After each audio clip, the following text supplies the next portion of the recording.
साहब, आपको सच बताऊं, ये मेरा बेटा बिल्कुल नाकारा है। सोचा था राजस्थान में कुछ कर लेगा, पर वहाँ कुछ नहीं कर पाया तो हरियाणा लेके गई, वहाँ भी इसे बट्टा बिठा दिया, तो यहाँ लेकर आई हूँ कि शायद कुछ कमा ले। आपको एक सलाह दूं साहब, इसे थाने में ले जाइए। माँ? नहीं नहीं, मतलब थाने मत लेके जाइए, इसे जेल में मत दीजिए। क्या पता आप इससे कुछ काम करवा ले, इसे 2 वक्त की रोटी मिलेगी, सर पे छत मिलेगा, आपके कुछ पैसे भी दिलवा दीजिएगा। आपके जैसा बेटा होता तो बात ही क्या थी, लेकिन अब ये कमजोर कंधे अपने बेटे का बोझ नहीं उठा पा रहे हैं। माँ जी आप चुप हो जाइए, चुप हो जाइए आप। सुधर जाओ, कुछ काम करो। दोबारा अपनी माँ का ख्याल नहीं रखा ना तो उठा के थाने में बंद कर दूंगा, समझा? मैं आज से ही पैसा कमाऊंगा और तीर्थ पे ले जाऊंगा माँ को। ठीक है, मैं दोबारा फिर आऊंगा। जरूरत नहीं पड़ेगी अब। जीते रहो, जीते रहो, जीते रहो, बंद कर दरवाजा। मेरी बूढ़ी परेशान माँ, इससे पहले पुलिस दोबारा आ जाए और हमारी किस्मत हमारा साथ ना दे। चले तीर्थ, तीर्थ भागे यहाँ से। हाँ, चलो चलो माँ। हाँ, बोरी उठा, हाँ? उठा। चल।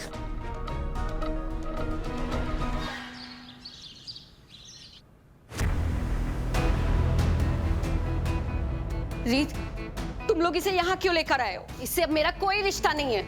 इसे यहाँ से लेकर जाओ, मेरी नजरों से दूर लेकर जाओ इसे। प्लीज मुझे एक आखिरी मौका दे दो, मैं कभी गलती नहीं करूंगी, प्लीज एक मौका। दूसरा मौका?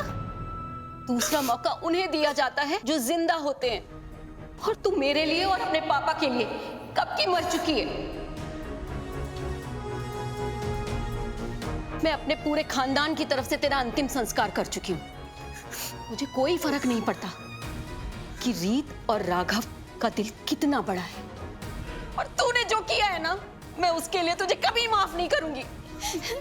रीत, इसे यहाँ से ले जा, वरना तू मेरा मरा हुआ मुंह देखेगी।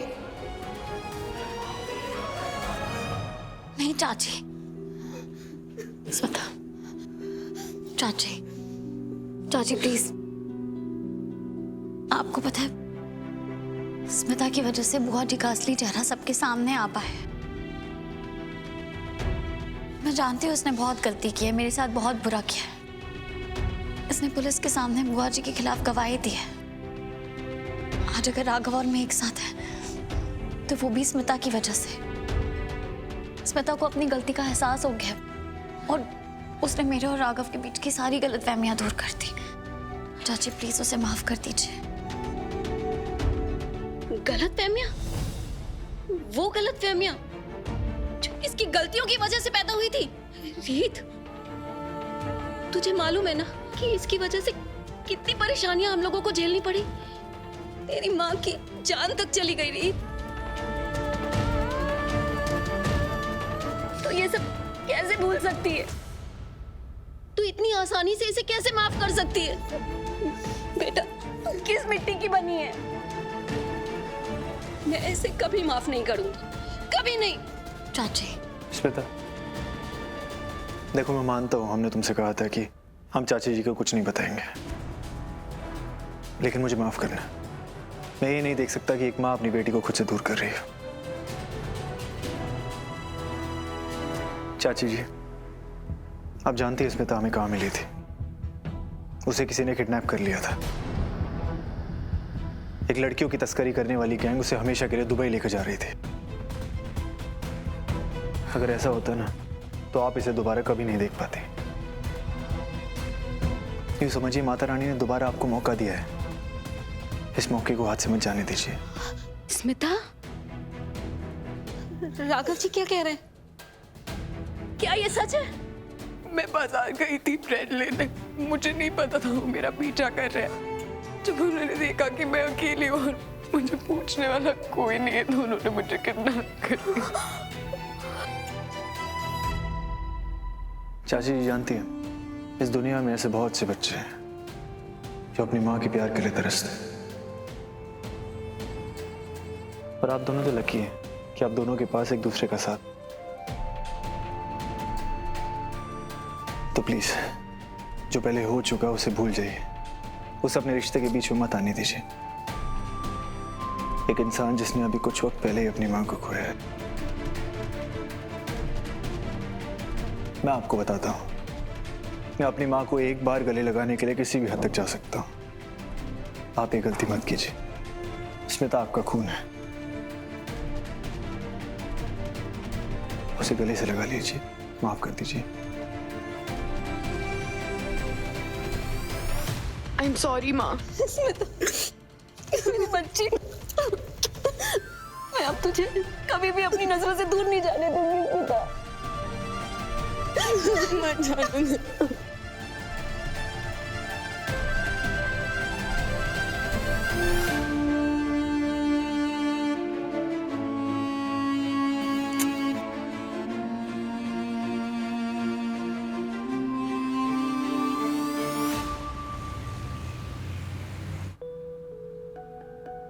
प्रीत, तुम्हें याद है चाची जी ने क्या कहा? क्या? कि ध्रुव और कीर्ति डेट पे गए। हाँ तो नहीं, मैं सोच रहा था हम कितने अनरोमांटिक कपल बन गए हैं। ना डेट पे जाते हैं, ना एक दूसरे के साथ टाइम स्पेंड करते हैं। पूरा वक्त बस काम काम, बस काम के बारे में ही सोचते हैं। काम हमारा बिजनेस क्यों है, प्यार हमारा बिजनेस क्यों नहीं हो सकता? राघव, आज गुंडों से इतना लड़ने के बाद, इतना थकने के बाद, आराम करने की जगह आपको रोमांस सूझ रहा है। कौन थक गया है? मैं नहीं, मैं थका नहीं हूँ रीत। मुझे तो अपनी उस वाइफ के साथ रोमांस करना है जिसे देख के मेरा दिल जोर जोर से धड़कने लगता है और मेरी एनर्जी 10 गुना बढ़ जाती है। तो कहाँ जाना है आपको? एक सेकंड, पुलिस स्टेशन से कॉल है। Hello ji, are you sure? ठीक है, कोई भी इंफॉर्मेशन मिले तो देते रहिए। क्या हुआ राघव? बुआ जी का कुछ पता चला? बड़ी अजीब बात है रीत, जिस एरिया में मैंने बुआ जी और वीरू भैया को देखा था, वहां के हर घर की तलाशी पुलिस ने ले ली है, लेकिन वो कहीं नहीं मिले। क्या सोच रही हो रीत? राघव, इसकी एक ही वजह हो सकती है कि बुआ जी और वीरू भैया अपना भेष बदल के घूम रहे हो, क्योंकि मैं जानती हूँ वो ऐसा करने में एक्सपर्ट है, और स्पेशली वीरू भैया तो एक्सपर्ट है। मैंने बहुत बार देखा है उन्हें सब करते हुए। शायद इसलिए पुलिस के सामने होते हुए भी वो पुलिस की नजर से बच रहे हैं। तो तुम्हें क्या लगता है हमें क्या करना चाहिए? मुझे लगता है हमें एक बार उसी जगह पे वापस जाना चाहिए जहाँ आपने उन्हें देखा था। शायद हमें कुछ पता चल जाए जो पुलिस को ना पता चला हो। सही कह रही हो तुम, चलो।